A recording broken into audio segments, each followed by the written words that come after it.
오늘 금요일 밤 하나님께서 우리에게 주시는 말씀 요나서 3장 3절로 4절 말씀입니다. 요나서 3장 3절로 4절 말씀.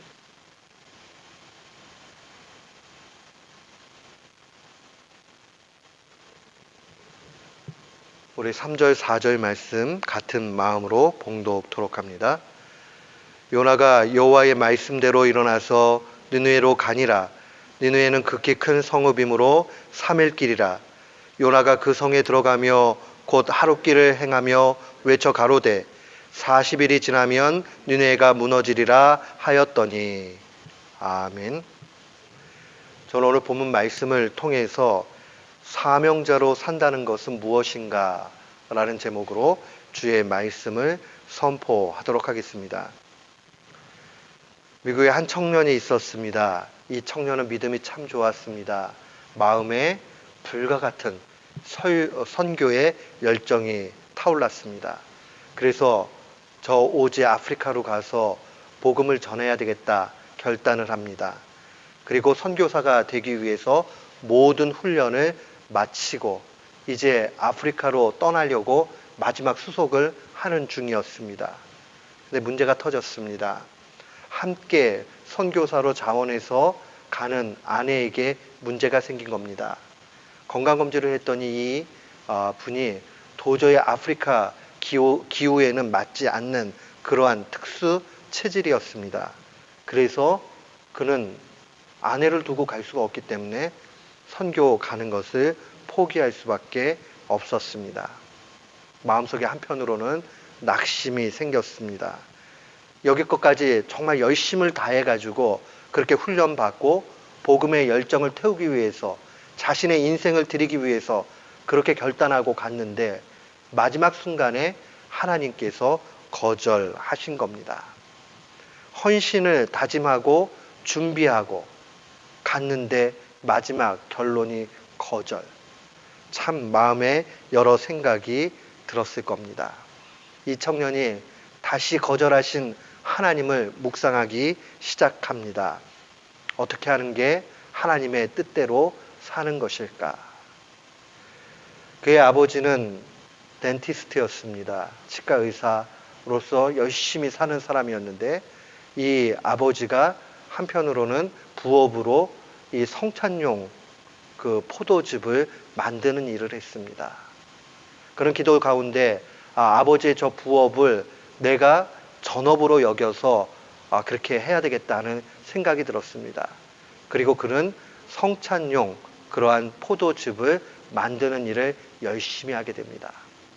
누구의 이야기냐 하면 웰치에 관한 이야기입니다. 우리 마트에 가면 쉽사리 주스들 보면 웰치 있잖아요. 그 가문에 관한 이야기입니다.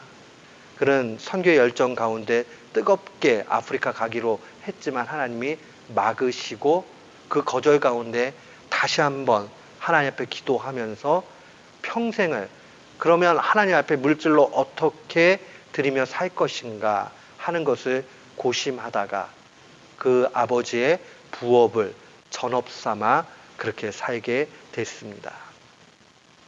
이 이야기를 드리는 것은 우리는 열심히 하나님 앞에 헌신하고 노력하고 살지만 마지막 순간에 마치 그 노력들이 다 필요 없는 것처럼 노라는 답을 얻을 때도 있습니다. 그러나 그때 우리는 마지막 믿음을 불태워야 합니다.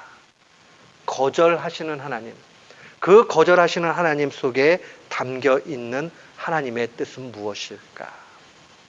마치 이 바울 사도가 마게도니아 환상을 바라보면서 소아시아가 아니라 유럽으로 그렇게 옮겨가야 했던 그런 것처럼 하나님께서 때로는 거절과 막으심을 통해서 우리를 이끌어 가실 때가 있습니다.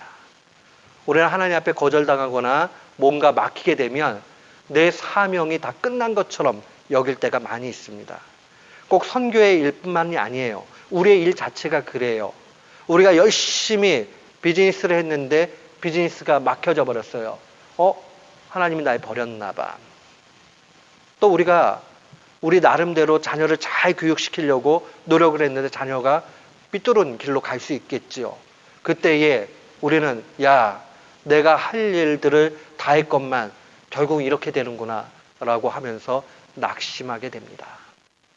그러나 우리의 믿음은 마지막 이 거절받는 순간에 더 크게 나타납니다. 그리고 나서 하나님께서 왜 거절하시고 막으셨는가 하는 것을 묵상해야 됩니다. 저도 사역을 하다가 또 신앙생활 하다 보면 정말 본의 아니게 또 어떨 때는 전혀 이해할 수 없는 일들을 만나기도 합니다. 하나님이 막으시고 거절하는 일들을 수없이 경험합니다.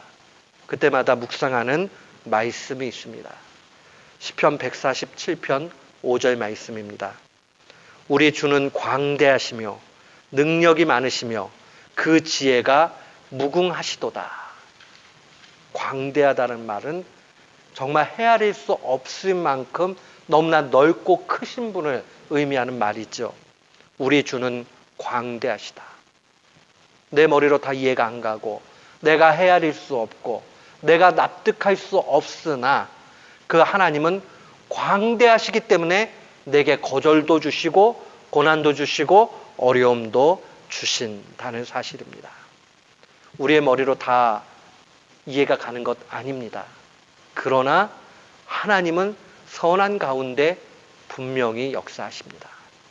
그래서 거절을 당하고 어려움을 느낄 때마다 나는 앞만 보고 열심히 달렸는데 암초를 만나기도 넘어지기도 하지요.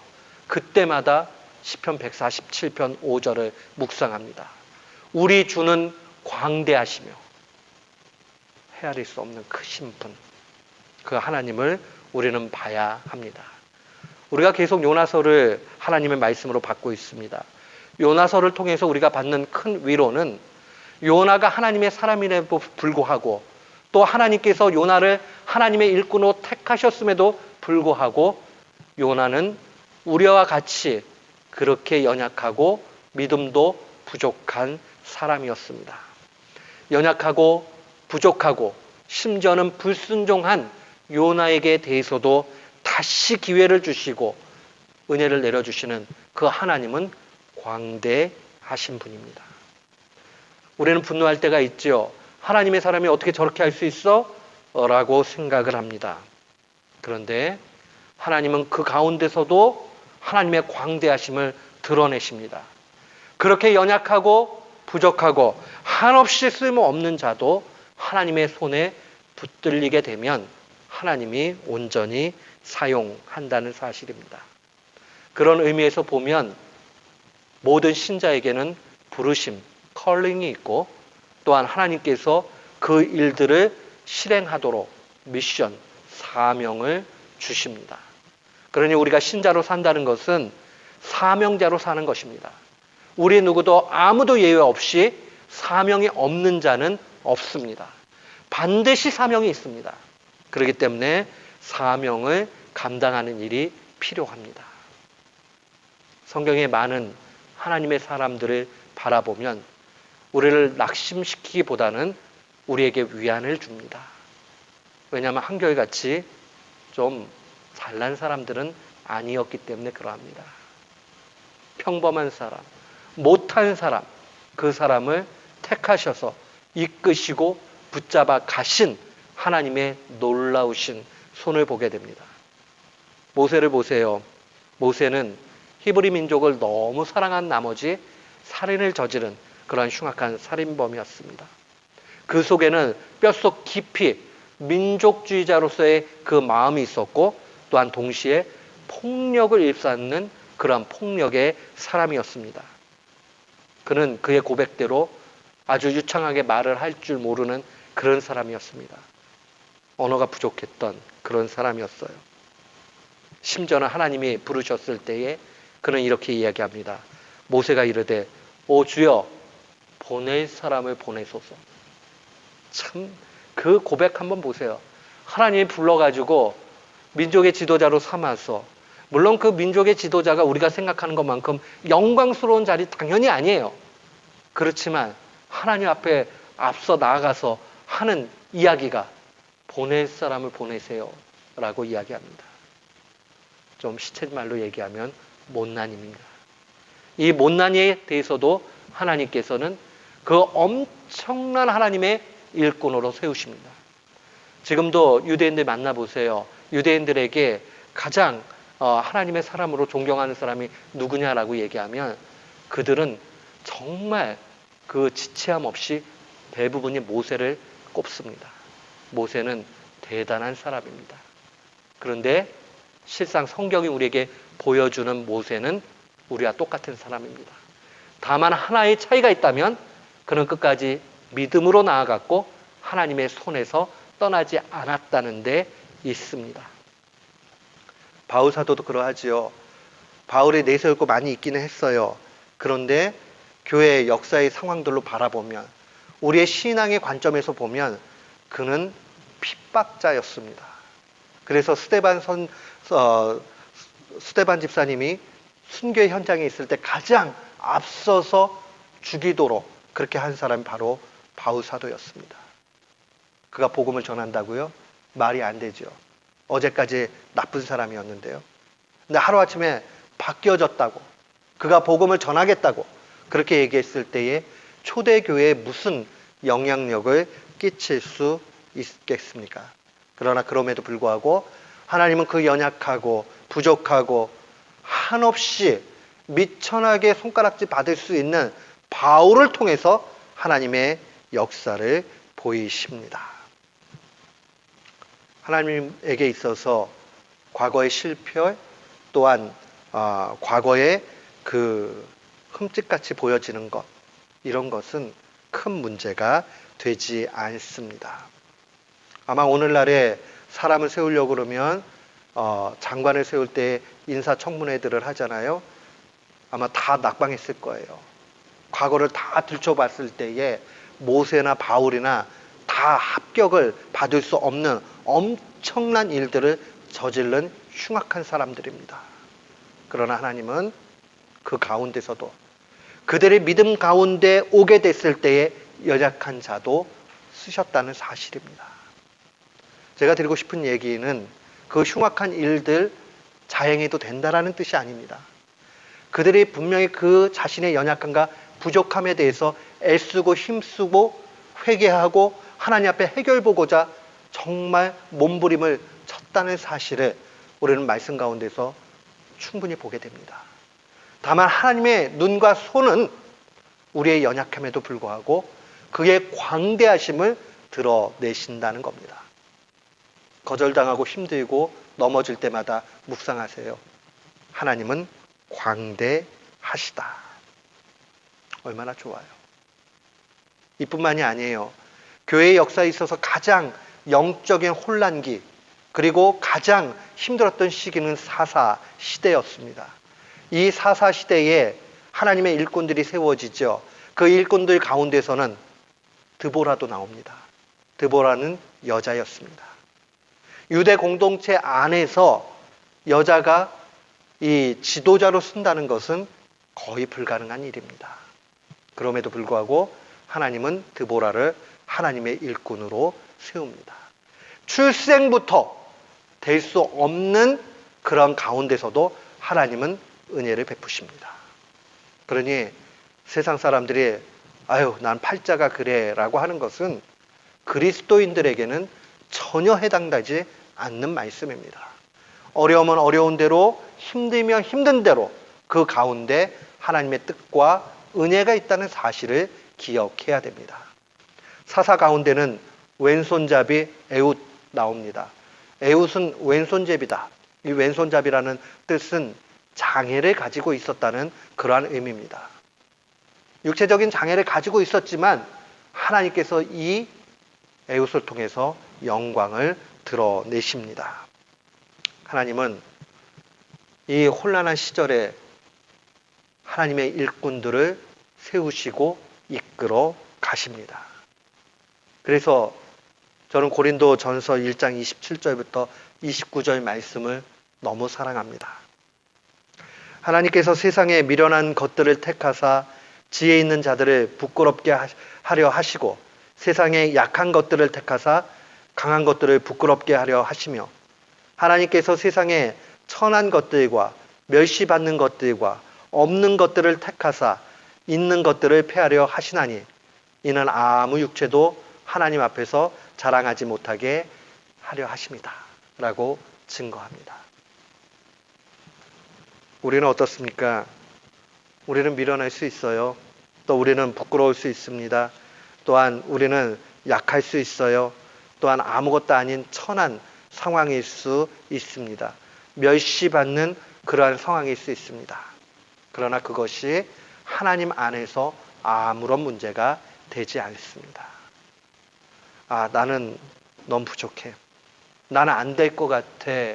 라고 할 때에 다시 일어서야 합니다. 사명자는 바로 여기에 핵심이 있습니다. 하나님은요, 우리에게 이 일을 잘했냐, 못했냐 하는 것을 거의 따지지 않습니다. 달란트 비유도 보세요. 달란트를 각기 다른 금액으로 줬습니다. 한 달란트라도 남겼으면 되는 거예요. 그러면 주님이 충성된 종이다 라고 이야기합니다. 묻어주고 감춰둔 상태에서 아무것도 하지 않았을 때 게으른 종이라고 책망합니다. 악하고 게으른 종은 달란트를 묻어두는 자지, 그것을 열심히 투자를 했는데 손해를 봤다고 하나님은 그것을 가지고 뭐라고 하시지 않습니다. 제가 드리고 싶은 이 말씀은 하나님의 관점이 어디에 있는가 하는 것을 봐야 합니다. 우리의 연약함, 부족함은 하나님께 아무런 문제가 되지 않습니다. 그런 의미에서 오늘 본문은 사명자가 걸어가야 할 두 가지의 길을 명백하게 보여줍니다. 저는 오늘 본문 말씀을 통해서 사명자로 정말 사는 것, 이 두 가지 길인데 어떻게 살아야 되느냐. 첫 번째 우리가 기억해야 되는 것은 사명자는요, 하나님이 보시는 것을 함께 보는 자가 사명자입니다. 우리 보통 비저널이라는 말을 많이 사용하죠. 비전을 가진 사람. 비전이라는 말이 보이는 것이죠. 내가 보는 것을 보는 것이 아니라 하나님이 보시는 것을 보는 사람, 그 사람이 비전 있는 사람입니다. 오늘 3절의 하반절 말씀은 이렇게 증거합니다. 니느웨는 극히 큰 성읍이므로 3일길이라. 니느웨는 극히 큰 성읍이라는 표현이 나옵니다. 여기서 이 크다라는 말을 좀 주목해서 봐야 됩니다.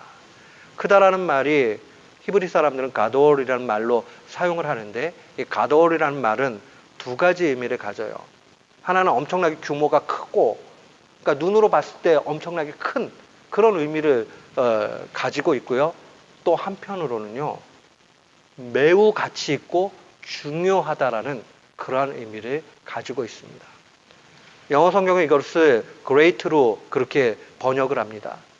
우리 영어에서도 great이라는 그 말 자체가 이야기할 때에 크다라는 엄청난 규모를 얘기할 때도 사용하지만 아주 중대차하고 또한 가치 있는 것을 표현할 때도 great라는 말을 사용하잖아요.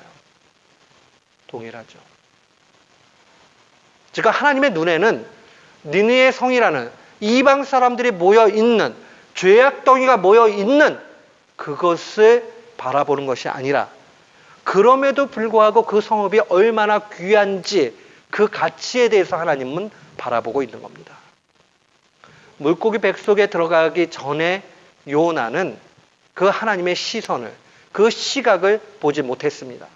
그러나 그가 물고기 뱃속에 들어간 이후에 하나님을 깊이 체험하고 깨달은 것은, 이 성읍이 귀중하구나. 이 성읍이 정말 큰 성읍이구나. 하나님이 품고 계신 가돌이라는 그 뜻이 무엇인지를 보기 시작한 겁니다. 그 이전까지는 외형만 봤지요. 정말 3일길이나 가야 되는데 굉장히 큰데 이것만 봤어요. 그러나 이젠 새롭게 보게 되는 거죠. 하나님의 시각에서는 중요한, 가치 있는 그러한 성읍이라는 것을 보기 시작합니다. 요나의 맨 마지막 절은 4장 11절 말씀인데, 참 의미심장하게 마무리합니다. 하물며 이 큰 성읍 니느웨에는 좌우를 분별하지 못하는 자가 12만여 명이요 가축도 많이 있나니 내가 어찌 아끼지 아니하겠느냐 하시더라. 요나서는 이 말로 마무리 집니다. 더 어떠한 얘기가 있지 않습니다. 지금 요나서를 통해서 하나님이 우리에게 주시는 메시지는 하나님께서 이방 민족을 향해서도 얼마나 큰 사랑을 갖고 계시고 얼마나 아끼고 계시는가, 하나님의 심정에 대해서 이보다 더 잘 절절히 드러내고 있는 절은 없습니다. 사명자가 되었다는 것은 정말 하나님이 가돌이라고 얘기하는 그것을 하나님의 시선에서, 하나님의 시각에서 볼 수 있는 사람이 되는 겁니다. 사람들이 이렇게 얘기하죠. 그거 뭐 가치도 없는 거, 그거 무가치한 거, 그거 별거 아닌 거, 왜 거기에 목숨을 걸어야 돼? 라고 할 수 있어요. 그러나 하나님께서 그것에 목숨을 걸고 그것을 귀하게 여기고 그것이 전부 다라고 그렇게 말씀하신다면 우리는 마땅히 하나님의 시선에 같이 고정이 되어져서 움직여 나아가야 합니다. 우리가 사명자 된 것은 시각이 바뀌는 거예요. 이전까지는 내 시각, 내가 중요하다고 여기는 것, 내가 가치 두는 것, 이거에 집중해서 살아갑니다. 그런데 이제 바뀌어지는 거죠. 하나님의 시각 가운데로 나아가는 겁니다. 사랑하는 성도 여러분, 그렇다면 우리가 어떻게 해야지 하나님의 시각을 가질 수 있겠습니까? 쉽지 않은 문제예요. 그래, 하나님의 시각으로 살아가는 거 그게 올바른 거지 하는 것까지는 누구나 알 수 있어요. 근데 문제는 어떻게 해야 하나님의 시각을 볼 수 있는가? 결국 다른 것이 없어요. 하나님의 약속의 말씀을 붙잡는 수밖에는 다른 길이 없습니다. 약속의 말씀을 붙잡아야 돼요. 하나님의 약속의 말씀이 그렇게 말씀하시면 의심하지 않고 그대로 가는 겁니다. 올해는 12명의 정탐꾼 가운데서 갈렙과 여호수아라는 두 사람의 정탐꾼의 신앙 고백을 잘 압니다. 그것은 단순한 리포트, 보고서가 아니었어요. 그들의 신앙의 보고서입니다. 민수기 14장 9절은 증거합니다. 그들이 이렇게 백성들 앞에서 얘기하죠. 그 가나안 땅에 있는 백성을 향해서 그들은 우리의 밥이라, 그들의 보호자는 그들에게서 떠났고 여호와는 우리와 함께 하시느니라 라고 고백합니다. 하나님이 함께 하신다. 그렇기 때문에 그들은 우리의 밥이라고 이야기합니다. 인간의 시각으로 보면 잘못된 보고서입니다. 허위 보고서입니다. 왜요? 그 팔레스틴, 가나안 땅에는 이미 엄청난 전쟁에 능한 민족들이 있습니다. 그들은 거인족입니다. 그들은 힘이 셉니다. 전쟁에 능합니다. 부족함이 없습니다. 그런데 그들 앞에 떠돌이었던 히브리 민족이 그들은 우리의 밥이야 라고 얘기할 수 있다고요? 아니죠. 나머지 10사람이 얘기한 대로 우리는 그들 앞에 메뚜기 같다 라고 얘기하는 편이 오히려 맞는 보고서처럼 보입니다. 그러나 하나님은 우리에게 사명자로 다른 사람들이 보는 눈으로 무언가를 보라고 얘기하지 않습니다. 우리가 하나님의 사명자가 되었다는 것은 남들이 보지 못하는 것을 보는 겁니다. 믿음의 눈으로 보는 겁니다. 그렇기 때문에 하나님의 약속의 말씀을 붙잡아야 됩니다. 이 갈렙과 여호수아가 어떻게 믿음의 고백을 하게 됩니까? 그것은 하나님께서 그 땅을 손에 붙이셨고 그 땅을 주시겠다라는 약속을 끝까지 믿고 나아갔기 때문에 그러합니다. 약속을 믿으면 중간에 어려움이 올지라도 결단코 흔들리지 않습니다. 그게 바로 사명자의 길입니다. 민수기 14장 9절에 나와 있는 여호와는 우리와 함께 하신다라는 이 고백이 엄청난 고백입니다. 다른 역본으로 보면, 다른 번역서로 보면 이렇게 번역해 놨어요. 하나님이 우리 편이다. 그들이 가나안의 거인족들을 바라보면서 우리의 밥이다 라고 얘기할 수 있었던 근거는 이들이 엄청난 무기가 있고 대단한 힘이 있어서가 아니었습니다. 하나님이 우리 편이시기 때문에 그러하다는 겁니다. 하나님은 실패가 없고 하나님은 패배가 없고 하나님은 반드시 승리하고 하나님은 능력이기 때문에 하나님이 우리 편인 이상 실패가 없다라고 확신한 겁니다. 사명자로 산다는 것은 바로 이러한 겁니다. 어려움을 만날 때마다 사탄은 우리로 하여금 좌절시킵니다. 그래서 내 문제로 오게 되면 이 신앙의 눈으로 보는 것이 잘 되지 않아요. 그래서 낙심하게 되고 낭망하게 됩니다. 그때마다 기억하셔야 돼요.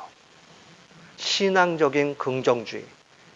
이것은 조엘 오스틴이 이야기하는 긍정적인 그런 신앙과 사고를 얘기하는 것 아니에요. 어떤 의미냐?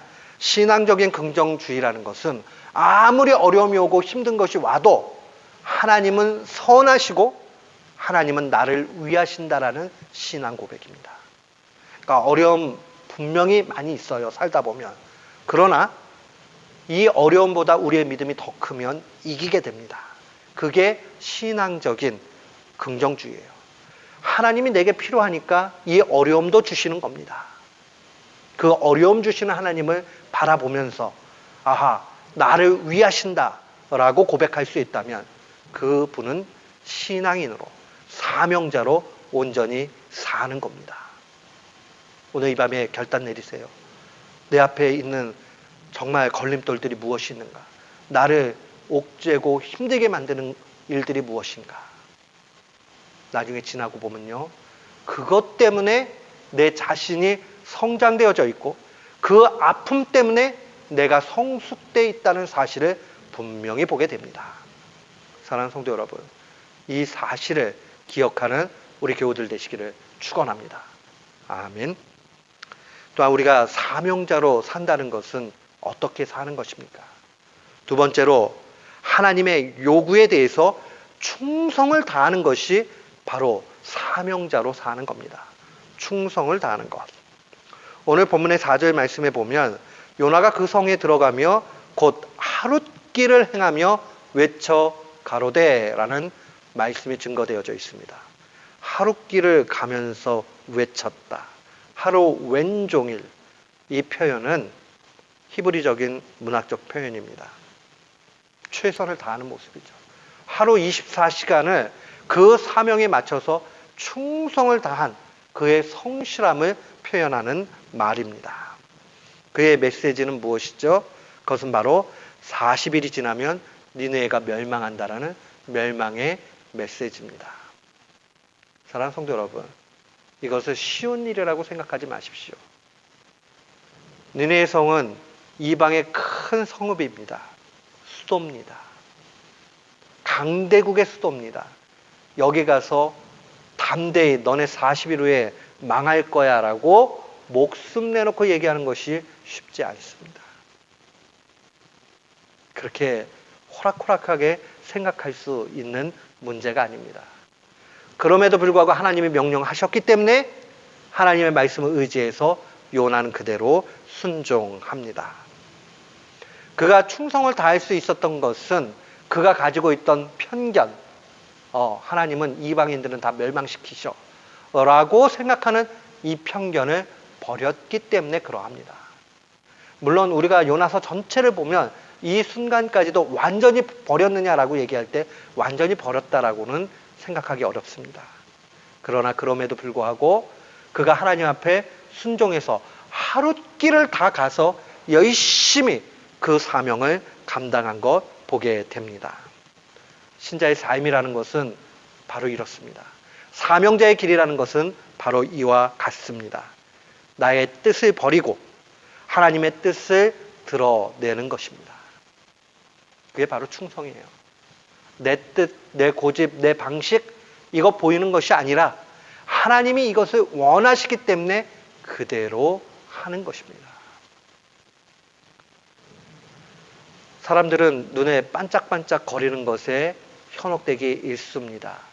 그래서 반짝반짝 거리는 자리에 있을 때 사람들은 스타라고 얘기하고 그 스타들에 대해서 주목을 합니다. 그러나 하나님의 시선은 조금 다릅니다. 제가 대학원 다니고 있을 때 저희 학교 박사님이 참 늘 하셨던 말씀이 마음에 잊혀지지 않습니다. 휴스턴에서 로켓을 발사했을 때에 사람들은 우주인들에 대해서만, 그 우주를 탐험하러 가는 사람들에 대해서만 집중한다 이겁니다.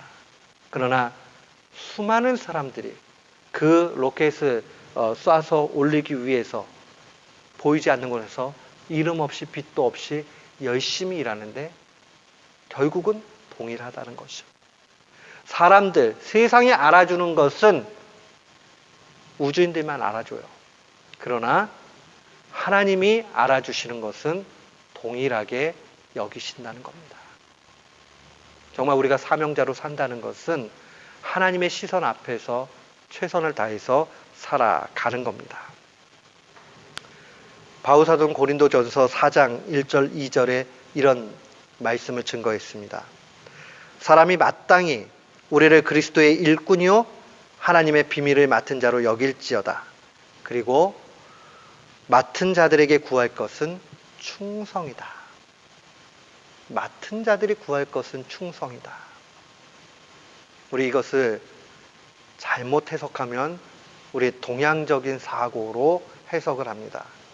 맡은 자에게 구할 것은 충성이라고 얘기하니까 이 충성은 그냥 밤낮 가리지 않고 열심히 그냥 주인이 시키는 대로 하는 것이구나 라고만 생각할 수 있습니다.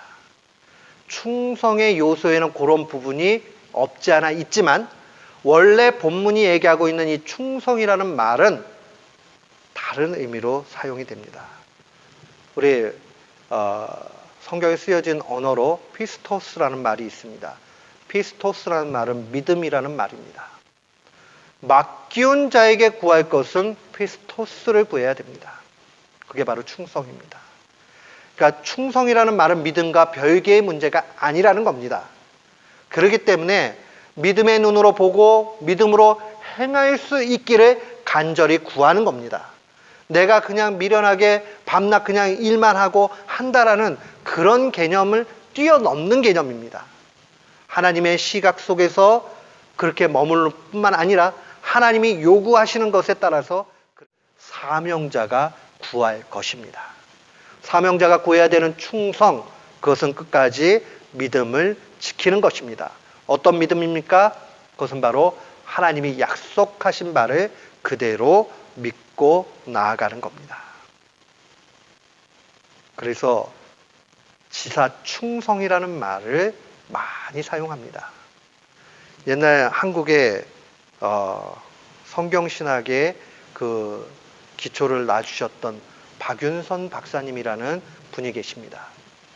박윤선 박사님은 학자로도 뛰어난 분이셨지만 이분은 신앙도 엄청나게 좋으신 분이셨고 또한 하나님의 인도함을 받을 때까지 최선을 다해가지고 그렇게 나아가셨습니다.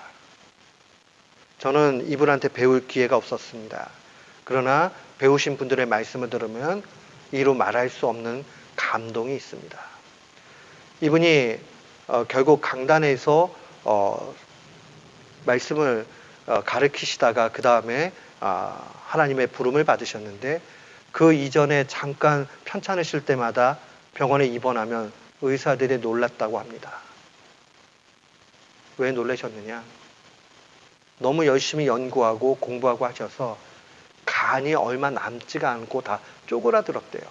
그러면 돌아가셔야 되는데 하나님이 끝까지 그 생명을 보존하시면서 가셨대요. 저 간을 가지고 어떻게 사시지? 라는 생각이 들 정도로 이분은 끝까지 기도하고 정말 이분의 에피소드 가운데 하나 깜짝 놀랄 만한 것은 당시에는 비행기를 타고 미국 유학을 올 그럴 상황들이 아니었을 때 배를 타고 왔답니다. 그러면 한 달 이상을 배를 타고는 오는데 필라델피아에 있는 웨스트민스터 신학교에 유학을 올 때에 이분이 신약 전공이시거든요. 그리스어로 요한계시록 1장부터 마지막 장까지를 다 그 배 안에서 외우시고 미국에 도착을 하셨대요. 우리가 한국말로 외우는 것도 쉽지 않은데 그 하나님 말씀을 사랑하기 때문에 그 말씀을 그대로 했던 그분이 잘 사용하셨던 말씀 가운데 하나가 지사충성이라는 말입니다. 지자는 이를 지자고 사자는 죽을 사자입니다. 죽음에 이르기까지 충성하는 것. 이게 지사충성이에요. 근데 이것은 동양 사람들이 가지고 있는 그러한 개념과 좀 다릅니다. 이것에 대해서 그분의 제자였던 박영선 목사님이 신앙적인 지사충성을 이렇게 해석했습니다. 여러분 잘 들어보세요. 하나님이 살라고 주신 바로 내게 주어진 환경을 걷는 것입니다. 지사충성이라는 것이 하나님이 살라고 주신 바로 내게 주어진 환경을 걷는 것이다. 그러니까 환경 탓하지 말아야 됩니다. 어려움을 주셨으면 어려움 주신 대로 가면 돼요. 추위 속에 걷고 배고픈 길을 걷고 남이 오해하는 길을 걷는 것이 지사충성이라. 죽을 때까지 충성하는 것입니다. 목숨을 건다는 이름으로 거기서 무책임하게 확 죽어버리겠다는 각오를 하는 게 아니고 죽은 사람같이 걸어가는 것입니다. 이게 좀 다른 거예요. 신앙적 지사충성을. 동양 철학에서 얘기하는 지사충성이라는 것은 목숨을 다해서 충성을 하는 거지만 신앙적인 지사충성은 이미 십자가에 다 죽은 자처럼 그저 그 길을 걸어가는 겁니다. 나는 죽은 자니까 내 고통과 반발과 섭섭함은 무덤에 묻어버리고 계속 걷는 것입니다. 사명자는요, 불평하지 않고 왜 나는 이런 일을 하나님이 나한테 주시는 거야 라고 생각하지 않고 이미 나는 죽었으니까 십자가에 죽었으니까 나는 더 이상 불평할 것도 없고 섭섭할 것도 없어. 고통도 없어. 십상은 있지요. 그러나 그것을 무덤에 묻어놓고 그저 내게 맡겨진 것을 묵묵히 가는 사람이 지사충성하는 겁니다. 그게 믿음의 길로 가는 거예요. 우리에게 이 믿음이 필요합니다. 오늘 요나서를 통해서 우리가 기억해야 되는 것. 하나님이 요구하는 것은 믿음의 충성이고 그 믿음의 충성은 나의 부족함과 연약함에도 불구하고 그저 하나님이 부르시는 날까지 그 길을 가는 겁니다. 맨날 밝은 날만 있겠어요? 흐린 날도 있고 눈 오는 날도 있고 또한 견딜 수 없는 추위 가운데 노출되는 날도 있을 것입니다. 그럼에도 불구하고 다시 시작하고 다시 나아가는 사람, 그 사람이 바로 지사충성입니다. 사랑하는 성도 여러분, 우리가 사명자로 살지만 우리를 정말 힘들게 만드는 것은 왜 너만 그렇게 힘들게 사니? 라고 얘기하는 말입니다. 그것은 위로이기보다 더 절망 가운데 밀어넣을 수 있습니다. 하나님과의 관계에도 그럴 수 있어요. 하나님, 하필이면 왜 내가 이런 일을 당해야 됩니까? 왜 나는 이렇게 힘들어야 되죠? 쟤는 저렇게 힘들지 않은 것 같은데. 그래도 하나님이 그거 주셨으면 그거로 지사 충성하면서 그냥 묵묵히 걸어가는 겁니다. 이미 우리는 십자가에 죽었으니 우리의 섭섭함과 아쉬움과 반발과 고통은 무덤 속에 묻는 겁니다. 오늘 이 사실을 기억하면서 하나님 앞에 참다운 사명자로 날마다 승리하는 귀한 교우들 되시기를 주님의 이름으로 축원합니다. 아멘.